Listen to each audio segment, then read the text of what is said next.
Sodobna podjetja imajo izziv, da se dosti dela, da so zelo kakovostni individualisti notri, vendar nekako rezultati kar uhajajo, ne zgodi se ta pravi rezultat.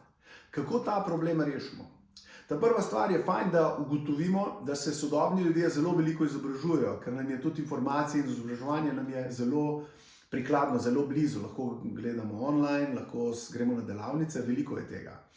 In zdaj, seveda nekdo, če je spoznal metodologije NLP, Grow, Scrum, Kanban, ima ogromno nekih znanj, vendar te znanje implementirati v ekipo, v tim, pa je malo težje. Zakaj je težko?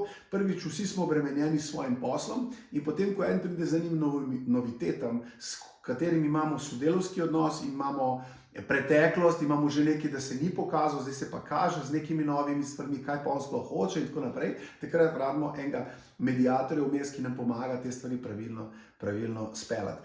Pogosto rečem ljudem, da so celo preveč izobraženi, da so se preveč učili, da bi zdaj to v praksi lahko enostavno not implementirali. Zato rabijo nekoga, ki rečejo, dotle, dovolj je, pejmo naprej, nismo še na koraku 2, 3 ali 4. Zato je v sodobnih družbah zelo pomembno, da gledamo cel tim, ne samo individualiste. Močni individualisti niso rezultat, niso dober rezultat.